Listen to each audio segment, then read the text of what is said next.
Yeah. Welcome everybody to another session of Passion to Profit Virtual Summit. I'm very excited to have our special guest for today. His name is Dr. Talle Davidson Amedu. Dr. Talle, welcome. Thank you, Mr. Charles. Excited to be here. Before we go ahead, I need to introduce Dr. Talle to everyone who is watching. Dr. Talle Amedu is a certified performance consultant, life coach, special entrepreneur, and a well sought after speaker.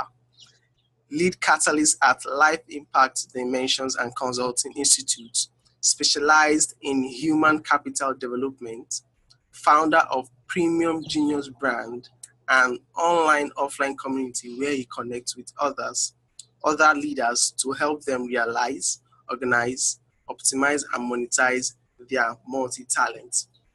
Talle is named one of Africa's finest change agents and social revolutionists. He is a fellow of the Young Professional in Foreign Policy, YPFP London, since December 2013, and he was among the 70 outstanding young Nigerian leaders invited by the presidency and hosted in Aso Rock to participate in the Youth Civic Engagement Design in August 2015. Welcome, Dr. Talle.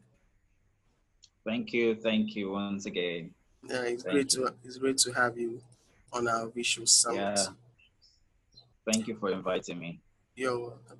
So, Dr. Talle, please tell us how it all started for you, becoming a life coach. Tell us your journey to get into this position that you are right now. All right. Thank you, Mr. Charles, for the opportunity to share on this platform, on your platform, as a matter of fact. My becoming a life coach today started from a consummating desire to be better at being of value to people. While growing up at a much younger Talle, I used to be someone that, people that even older to me always come to for advice. Either they're asking about something that's happening in their family or something that's happening, with their friends, or a decision they have to make in their career, or something that people are saying about them, about their attitude, their personality, and all that. And I find myself giving these people quality advice that at the end of the day, they apply it produces results for them, and they come back with gratitude and, with expressions of appreciation. So I have been like that right from when I was much younger. I didn't even know anything about life coaching. I didn't know it was life coaching, But along the line, I started hearing about life coaching. My first encounter of knowing about life coaching was when I saw Larry Lusola. I actually saw a brother of mine, talking about him, and I went to his website. I saw a lot of things. That was far back as 2008. And I actually went online. I kept reading about him. As a matter of fact, something in me just told me, this is what you're supposed to be doing. So there was that connection. Yeah, there was just that connection. I went ahead in fact, I didn't leave his website for weeks. I bookmarked it. I kept researching his journal type. So that was more like a mirror for me. I was modeling him at the time. Okay. I'm still modeling him though. But that was actually where it started professionally. Okay, before then it was just normal for people to come ask me questions, people to come seek my advice. But then I started seeing a professional, doing something that I wanted to do, or that I know I have gifted for. So along the line, I had to, build up funds, save up, and eventually I attended Lucian Larry Coaching Academy. I've gone there about 2 times now, obtained different certifications, and I'm still, getting more certifications, getting more training, so that I can be more equipped to be of value to people in my life, to people in the corporate world, and to the world at large. Yeah, so that's my story. Okay, your story is kind of peculiar because you saw something that you were you were interested in, and you went after it even without knowing that you didn't have enough funds at that time. I guess you didn't have enough funds, but At you all. you had the zeal Yeah. to go after Yeah. what you wanted, and which is Yeah. one of the things why we are organizing this summit, so that people can be able to chase their passion and be able to achieve their Okay. passion. And I commend you Okay. for, it's very good that you went for that Larry Shola's program. We wouldn't have been All right. having a Dr. Talle here. Absolutely, you're very correct. So could you say it was passion that led you into life coaching or being a life strategist?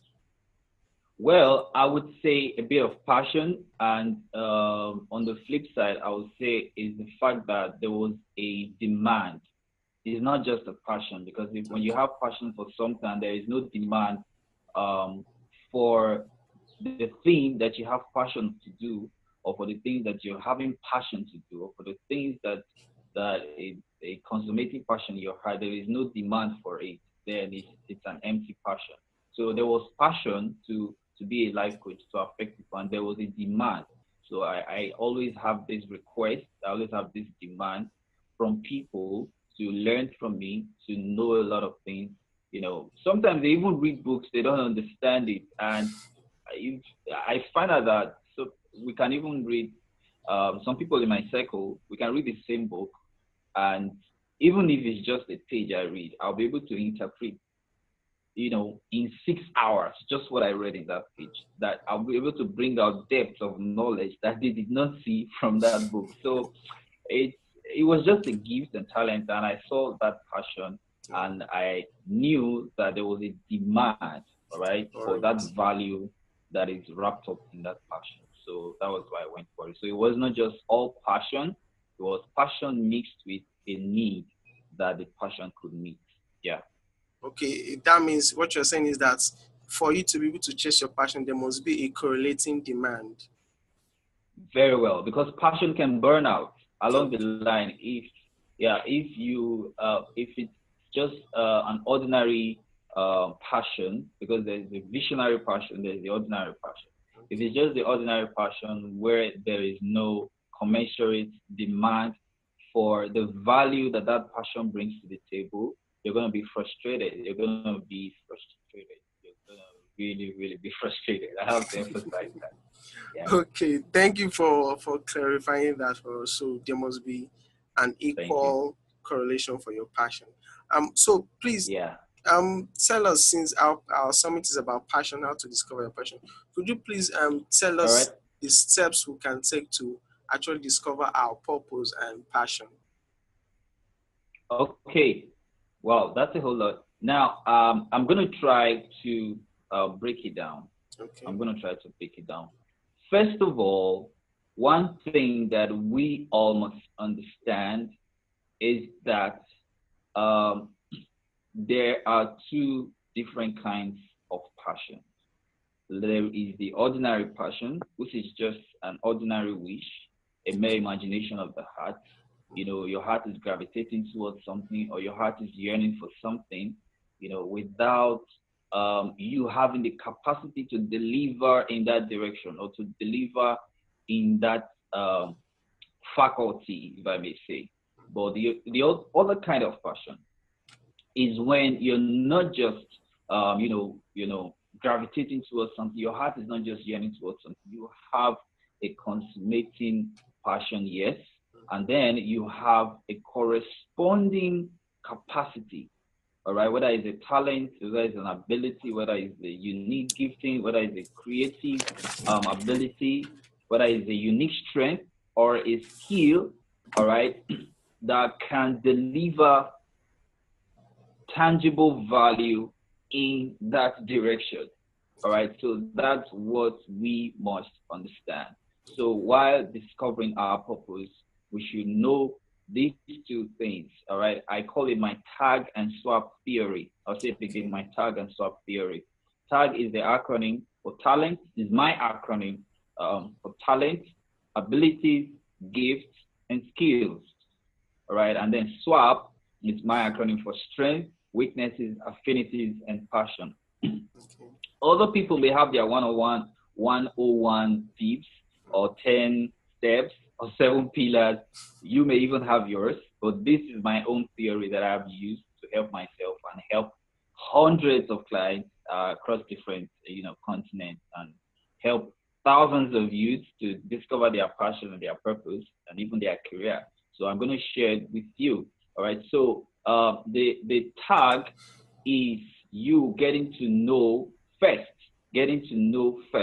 your talents, your unique abilities, your creative giftings, or your unique giftings, and then see whether you have a skill, among them. So I'll say it again. TAG stands for talent. It's a reoccurring pattern. All right. I'm trying to be very clear. Your talent is a reoccurring pattern. All right. That comes to you easily. All right. And that is either head based, body based, or leg based. All right. So it comes in present continuous tense. So, but in Africa here, what we do is we limit talent to singing, dancing, acting, which is very flawed. All right. There are a lot of funny things that are talent that, that a lot of people don't even know. Listening can be a talent, as a matter of fact. Yeah. Yeah. Jumping can be a talent. Running can be a talent. Swimming can be a talent. So it's not just singing, dancing, acting. So whatever you can do that is a recurring pattern that comes easily for you, all right, that is either head-based, body-based, or leg-based, it is a talent, as a matter of fact. And you can use that as an equipment in dispensing your purpose.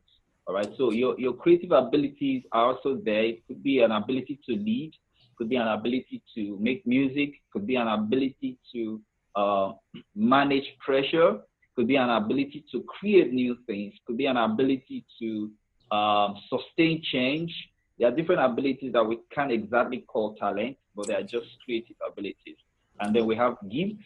There is a gift of leadership. We can't really call that a talent. There is a gift of administration. We can't really call that a talent. There is a gift of acceptance. A lot of people, you walk into an environment, people just like you, people just love you. That's the gift of acceptance right there. And then there's the gift of influence. We can't call these things talent. You need to know these things. You need to know whether you have them or not.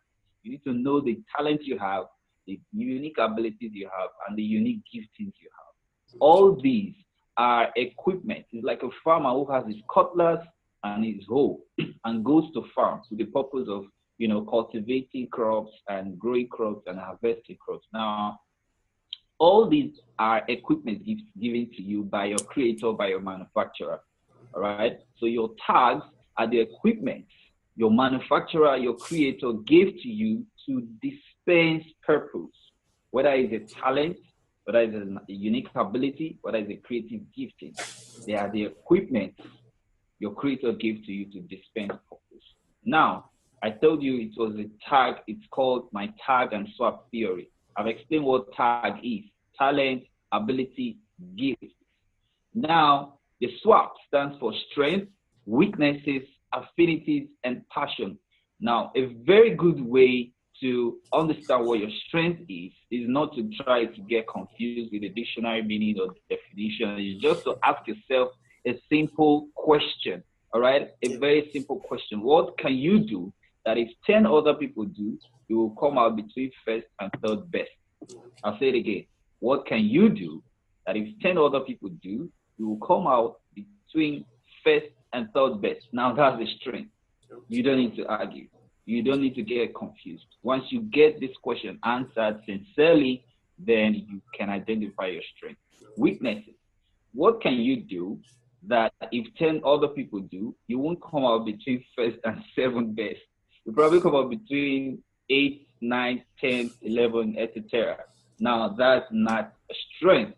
Just be sincere with yourself and tell yourself you don't have a strength in this direction. Now, what people do is they sweep their weaknesses under the carpet, all right?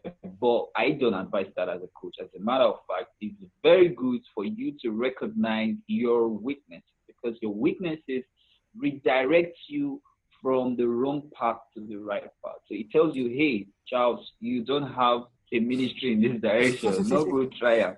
All right. So it tells you, don't go this way. So it's very good that we understand not just our strength, but our weaknesses, because our strength points us in the right direction. Our weaknesses redirect us that don't go this way, go this way. All right. So as a matter of fact, you can stop your weaknesses, you can work on them, or you can build a structure around them to help you manage it. All right. So that is for weakness. Now, affinities. Remember, we are dealing on swap this time. We talked about tags. Now it's swap. Strength, weakness, affinities are the things your heart, easily gravitate towards. All right. They are the longings of your heart. Like you just have an affinity for this thing. You don't know how it happens. You didn't sit down and consciously develop it. It just happens. You just woke up one day and you just wish, somehow you'll be aired on TV as a chef, as a professional chef. You didn't come up with it. It just came up, That's an affinity. And then anytime you're driving, you see a billboard of a chef, you're just excited about it. You almost get an accident. That's an affinity. Your heart gravitates to it. Or they are showing Chelsea versus Man U, and then there's a food channel, showing a chef cooking at the same time, and you would rather flip to watch the food channel than watch Chelsea. Now that's an affinity right there. These are very important things. We should not take them lightly. There's a reason you have that affinity. There's a reason I don't have it. There's a reason you're the one that has it.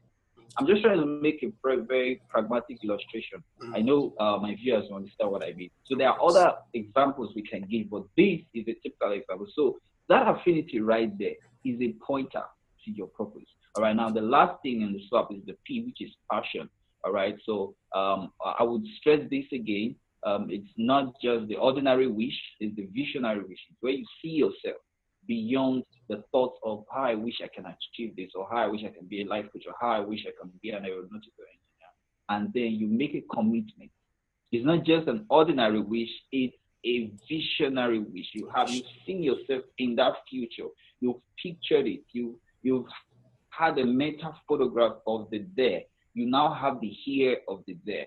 Now, this is what I call visionary passion. A lot of people get themselves confused about passion, what passion truly is. But this is what I call passion. A visionary wishes that often, I would stress in caps lock, often consume your heart. Look at the word. The visionary wish that often consume, it eats you up. It doesn't let you sleep. It consumes your heart. It haunts you. You can't be at rest. Not just a one-off wish that comes, oh, I wish I win an award as the best rapper on planet Earth, and then you go to sleep. No, that's just an ordinary wish. The passion is there, but it's just an ordinary wish. But this time, when you see yourself, you're working day and night. You see yourself, you can't rest until you're writing lines, until you're trying to get punchlines, until you're trying to get used to metaphors and similes and try to play with words. You see yourself reading the dictionary, practicing new words every single day. Now, that is what I call visionary passion. All right, now, it's not everybody that will have that. It's not everybody that will be able to commit themselves in that capacity. But if you have these things going on for you, then you can say that you have a passion. So your tags are equipment for your purpose. And then your swap, they are pointers to your purpose. I'll say that again. Your tags, which is your talent, ability, and gifts, are equipment. They are the tools. They are the tools you need to dispense purpose. While your swap, your strength, weakness, affinities, and passion are the pointers to your purpose. They tell you, hey, Charles, this is where your purpose is. This is the area you have something, to affect many. And from a holistic view, putting these two together, your tags and your swap, they must be pointing you towards making impact in men and then getting money in some way. Because our Creator will not put us on planet Earth just for us to have passion or just for us to fulfill purpose without commensurate payment and salary. He's a rewarder. He is someone that pays people that work for him. So your purpose will always, first of all, bring you to a platform where you start making impact. And then at the end of the day, you start seeing yourself making income in return. So, but there's a place of us thinking through the processes and the systems and structures through which we can make money out of our Uh, passion and our purpose. Yeah. okay. So this is how you get to know what your purpose is. So once you figure out your tags, your talents, abilities, gifts, first of all, and then you figure out what's my swap. At the end of the day, you ask yourself, how can I use my tag and swap? How can I put it together and start making impact? And at the same time, I can make money in return. What can I do that can make men better? That can make life better for people? That can make put smiles on the faces of people? That can add value to humanity? And at the same time, I'll be receiving value. Once you get these simple questions answered, you will be identifying your purpose for your life.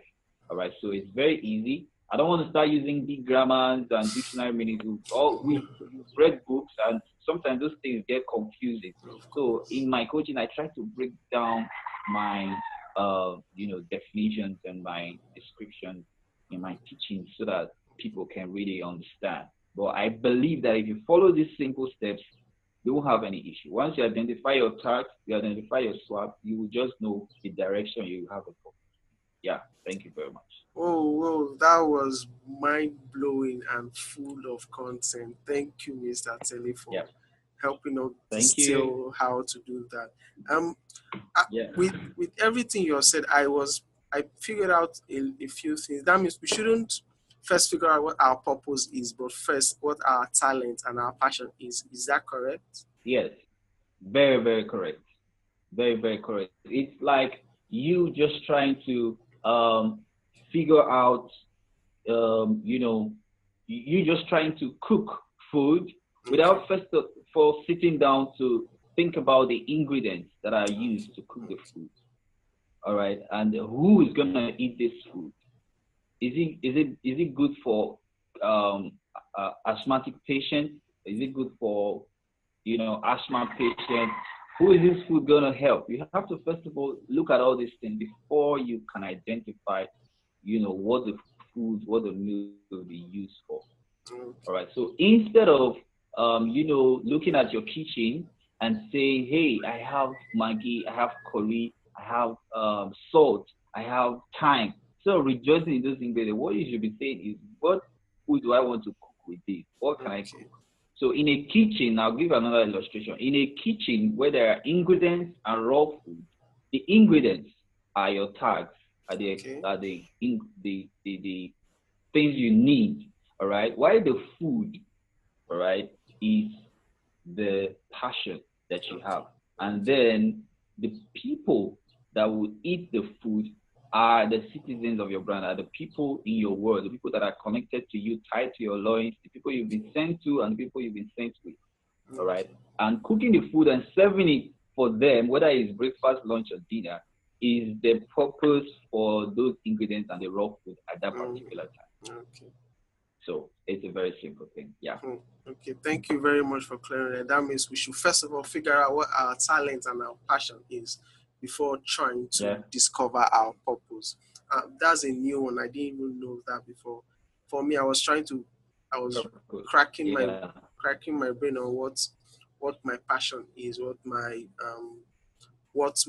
purpose is. I was really disturbed about that. But recently, when Yeah. I was following you, and I discovered that we should first of all discover our talents, what we are, what we are very good at, and pursue our purpose. Then it will Mm. definitely fall in line Yeah. through what our Yeah. purpose is. And thank you very much for Yeah. clarifying You're that. welcome.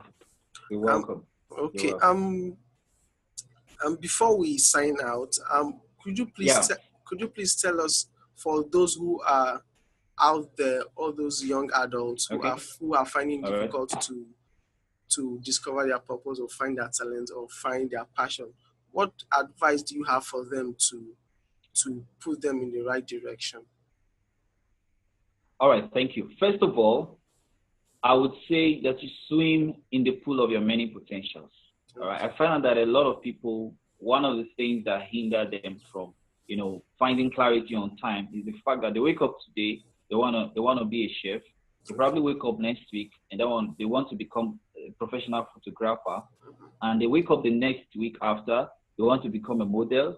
They wake up the other week, they see somebody singing on TV, like, wow, I can do this. They want to be that. They wake up again, they want to be a programmer. So there's this, struggle for their attention, for their commitment, for their focus. So they are a little distracted. So what I can first of all say is, whatever different thoughts are coming or different ideas are coming to your heart, start exploring them. You want to be a photographer, just try and explore that passion, that ordinary passion of wanting to be, explore it. Whatever comes to your mind, explore any idea. Don't get scared, especially if you're just starting out. Start doing it, start exploring. I don't want to go into the details of the many hustles I've done, the many things I've done before I finally landed in what I'm doing now. All right. So just swim in the pool of your many potentials. Don't get scared. As you're doing that, then you have to now answer this question. Number one, where do I have my highest capacity? Number two, where do I receive commendation in most? Number three, what request do I often receive from people most? You see that? Number one, which of all these things, where all the things I've been doing, where do I have my highest capacity? All right. The second question is, where do I receive requests for help in most? And then the third is, which area do I receive commendations in most? Like people tell you, hey, Charles, you're good at this thing. You're good at this thing. They are not just mouthwashing you. They are telling you the truth. Like you're really good at it. All right. So if you answer these three questions, you'll just find clarity. By the time you know by the time you've tried out a lot of things that you're good at or you're passionate about, you'll be able to find out where you have your highest capacity. You'll be able to find where people ask for your help in most. What area they ask for your help in most. When people are always asking you, can you help me do this? Can you help me do this? That is a need. There's a demand for that capacity. There's a need for that thing. There is a pointer. And then thirdly, where you know that if you do something, people are always commending you. Hey, thank you so much. You were very good with this. You did this thing well. Then these three questions, once you answer them, you're fine. So they should get working.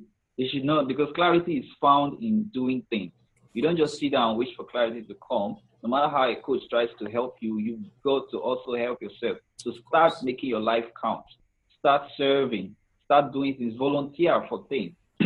Sometimes I did photography for UNICEF and I need to put up some of those pictures. I was a photographer. I did the crash training, and these guys came from 19 countries. I was a rapporteur. So I can decide now to start a career in photography and I'll be good. I will be good. You understand? So, yes. But I knew that's not my highest capacity at that time. So I didn't have to build on it. But I know that I have an ability in that direction. And I got paid doing that work with ECOWAS and UNICEF. All right. So, I've done a lot of that. I've modeled. I've a lot. Until I finally saw, okay, this is where I have my highest capacity commendation. People are always patting me on the back in this area for doing this particular thing. When you answer the three questions, you're good to go. I don't like big definitions. I don't going to start speaking big. That's what I can ask them to do. Okay. Thank you for that. Because there was a time I was into so many things as at that time.